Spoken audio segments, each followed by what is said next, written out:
Alright, YouTubers, heading back from a different trip. I don't think I recorded anything in between the long trip and this little trip. And I got traffic. This is Columbus, Ohio. Instead of talking to the GoPro, I'm actually going to pay attention so I don't do anything stupid. So I'm going to say bye for now, and then right after I say bye for now, it'll start up again. Alright, now I'm going to talk again. Hi, Keek. You want to go back up top? So I was visiting family after the long trip, and we're going back from that. And at the end of that trip, I knew I was having some eddy issues again. And I knew it was suspension, and I was 99% it was a ball joint. And I was right. So, there you go. Good girl, Keek. So I took it to his mechanic, who he trusts. I used to have, and I always bragged about that family connection I had. My niece's father-in-law owns a garage, and he usually gave me pretty good deals, but the bad part was his mechanics were terrible. So I was replacing things a lot because I don't think they did good work. So I went here, and I knew it was going to cost a little bit of money, and it cost a lot of bit of money. But right now, Eddie is driving better than he's driven in such a long time. I mean, it had gotten to the point where I really, for a person who loves driving, I got to where I did not enjoy driving this at all.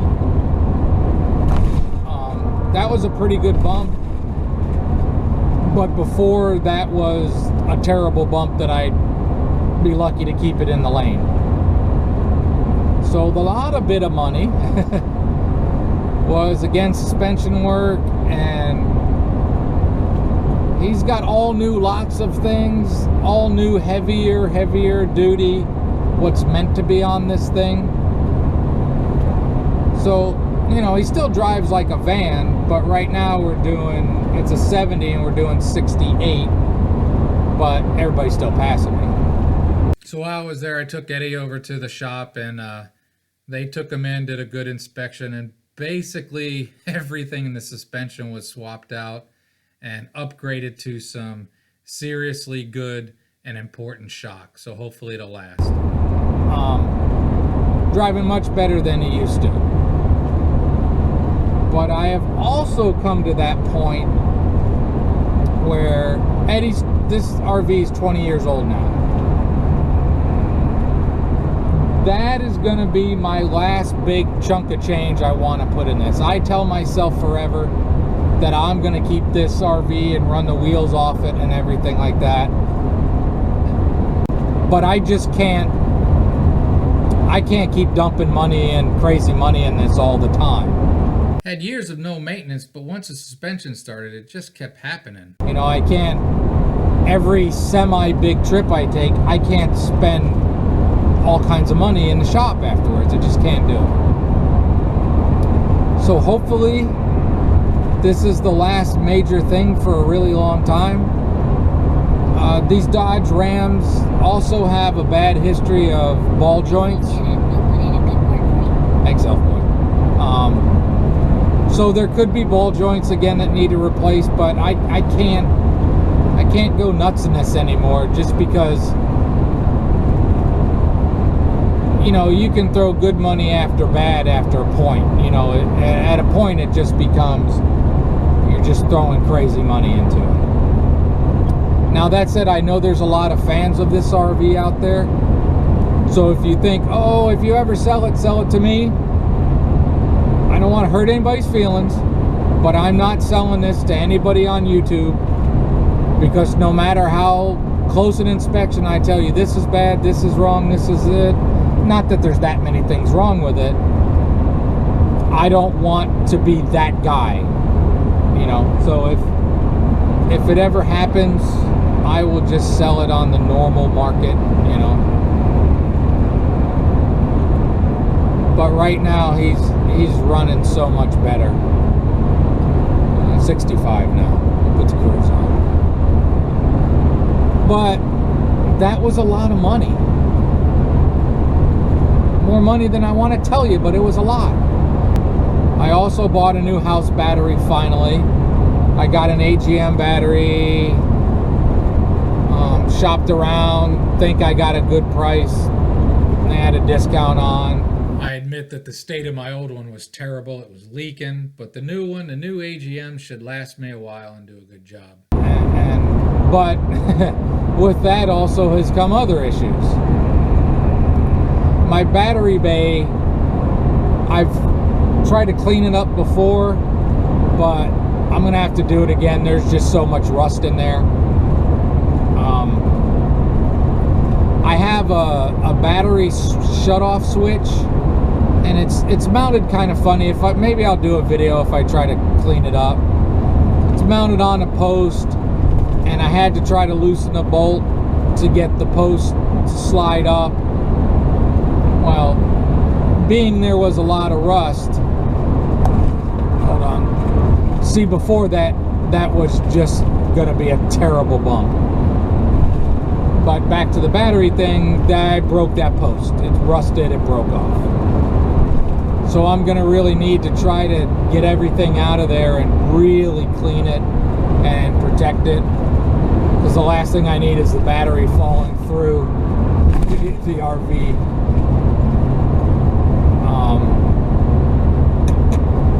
It's heavy. It's a tiny bit bigger than my old one, so it doesn't fit in there perfectly, but like I said, I'll do some cleaning up on that. Alright, I might talk again in a couple minutes. So it's great that Eddie's riding better. It's really good to have a new battery and AGM. I know every now and then people say, oh, you're organized. I am the least organized person in the world. It's a constant battle for me to stay organized. So for me, an AGM is better to have because one, they seem to handle bouncing around a little bit better, and RVs bounce around, and no maintenance, because you know my battery, a lot of times it's my fault. I don't know if I'm alone, but I didn't check it the way I should. I didn't do the things you're supposed to do, and I usually try to do that with most of the stuff, but I'd forget. I just got to make sure I get it cleaned up and make 100% sure that it's in there safe, because being that tiny bit longer, I just want to make sure if I take some crazy turn it doesn't go flying out, which it's not gonna. Also, I had talked in the past about thought my power converter was starting to act, because all my 12 volt stuff went off for a little bit. Didn't stay, it would come back. I cleaned everything real well. It hasn't done it again. Part of my idea is, and I don't know, because I couldn't find anything wrong. I tested it out. Shut up, elf boy. I tested everything out and everything seems fine. So maybe that crap battery had something to do with it. I don't know. But I'll keep an eye on that.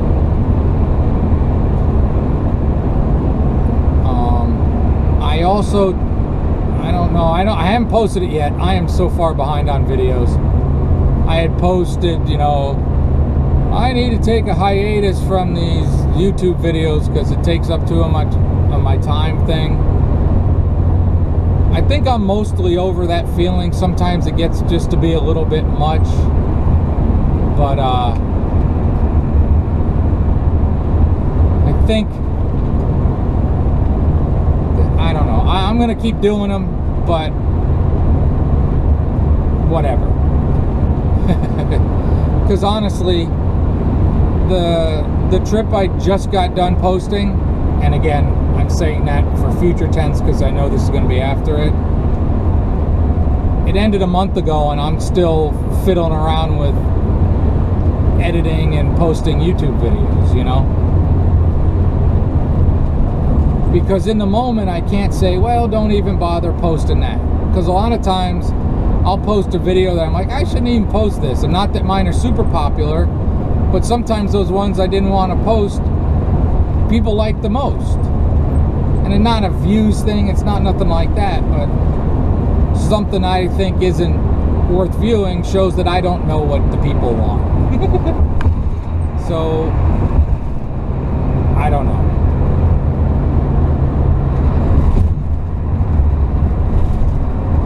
There are times I think I should try to do a little less editing out of stuff because it takes a lot of time, but we'll see. So anyways, gonna take another break in talking. I'm gonna say have a great and wonderful day in case the mood doesn't hit me to talk more. Have a great and wonderful day, like I just said. Please, honestly, have a great and wonderful day. Oh, and it's been really hot. It's been in the mid to high 90s. It shouldn't be that hot right now, but it has been. And I had another YouTube thought. A lot of people, I'm sure, would like and have advocated that I upgrade the GoPro, you know, get a newer one that will support a lapel mic so that my audio sounds better when I'm driving. And I had plans to do that, and like all the best plans of mice and men, Eddie was back in the shop, and as I said, it was expensive. So there's not going to be a new GoPro for a while. And this one is still works. Not everything on it works. The hinge for the back door broke off, so it ain't going underwater. And you know, the mic on it isn't as great as it should be. The bottom mounts have broken off and I've super glued them. But for the foreseeable future, this is going to be how I record the driving. I apologize to those of you that believe I need to upgrade my equipment. Also, when I think about, you know, having said I can't keep sinking money into this, well, when you think about RVs, here's what I think you got. You got brand new fancy that is, oh my God, expensive. You got used but not old, you know, something 4 or 5 years old that is, oh my, expensive. And you get these older models that are like, that's not bad, still more than I think it should be, but because the two things above it are, oh my God, that's what they cost. I had to cough again, and there goes that whole editing thing I was saying. I don't know what my future plans would be if they ever don't include this RV that I do love. And I'm loving driving him home much better than I drove it there. But I don't know. So many different options out there. If I had been raised in a place where everybody was a mechanic and knew how to fix everything on their own, maybe things would be different. Not that I would ever try to lift this thing up in my driveway with scissor jacks, you know. But I do have a hydraulic jack that I could lift my car with. I'd have to check before I go doing that, but I'm not that guy, you know what I mean?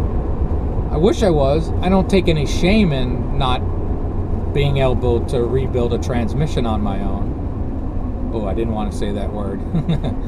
Well, we've already done that. But there's a lot of options, and when you're going to buy, everything has pros and cons. You know, you look at a brand new one, you're like, that's stupid, I'm not paying that kind of money. You look at one that's a few years old, and you think, wow, that's still too much money. And you look at these, which are still too much money, but most people can swing it a little bit better. So I don't know what I would do. I was on a trip. I've long liked the truck campers, and I talked to some people, and everybody's always, the grass is always greener. I talked to a guy who loved his truck camper but was envious of this, and I was envious of that. And I told him the pluses and minuses of this, and he told me the pluses and minuses of that. One of those being, I don't know if I talked about this already. So I'm going to say right now, oh, I already talked about this, and then it'll edit to something else. But he told me on those, you have to beef up the springs. And he was not a person that hardly ever took the truck camper off the truck. And I always figured if I got a truck camper, it would be, I'd take it off the truck all the time, then I'd have a truck. Leave the cats, you know. But apparently, for some, it's not that easy, because he said, of course, you can spend more money and get the fancy ones where you can kind of throw a switch on those springs. But he said if you take, like his, if you take that truck camper off, the truck on its own is almost undrivable. It just bounces like crazy. And again, I'm taking his word for it. I don't know. I never owned one. Then I look at things like a Westie, and then I look at things like a small Class C. Because I always go on and on that I love the leisure travel, that Unity. And I saw a couple on the trip, and I think the problem with that one is it's too big. It's not a Class B. They don't claim it's a Class B. Technically, they have to call it a Class C. Well, for the amount of money you're spending on that, sure, you're going to get a little bit better mileage. But I think you could get a small Class C and be way ahead in just the money game. The build quality won't be as good. Your gas mileage won't be as good. But when you're talking about being on a budget and your initial layout of money, dude, can you get in your lane? Go back to Illinois in your lane? Thank you. It's just, there's just, buying an RV, there's just so many things to consider. And you do the best you can to find what works for you and for your budget. And I'm going to shut this off because I'm not thrilled about this construction. But shitty roads don't get better unless you fix them. Yeah, this road is bad, and Eddie is so much better. I just hope it lasts. Because everything that made all the problems, these roads ain't gonna change. We're never gonna invest in them the way we should. Doesn't appear. It is a much more wonderful sleigh than it was a week ago. Alright. Again, I'll think if I think of anything else. I think if I think? I'll see if I think. Maybe I'll think. So, in summing it up, Eddie's driving better than he has been in a long time. I spent more money than I wanted to, but that's kind of life. Those bumps right there, like I said, would have been terrible. I know I want to keep everything running because I like my trips, I like my stuff that I do. I'm gonna keep doing YouTube videos. I'm sure I'll go through times when it feels cumbersome and feels like just too much to do. And I obviously don't do it for huge viewership, but I do enjoy the viewers that like to follow along. For those that think I might show them someplace that they would like to go, and for those that just can't do it on their own and get to live a little vicarious. Because when I watch other YouTube videos, those are two things I'm doing. Getting ideas of where I might like to go, and then being glad to see something that I might not never get to see. Might not never? I've been in Ohio too long. But I hope you enjoyed. I hope you continue to enjoy. But most of all, I hope you get to do these on your own if you can. And I hope that if you're gonna buy an RV, you go into it with your eyes wide open. Because just like your house, there are recurring expenses that come up. And unlike your house, whatever size RV you're driving, you've got a house that you're running over roads in America. can expect things to pay the price of running these roads. And I'm gonna shut up now and get to editing when I park. And I hope you have a great and wonderful day.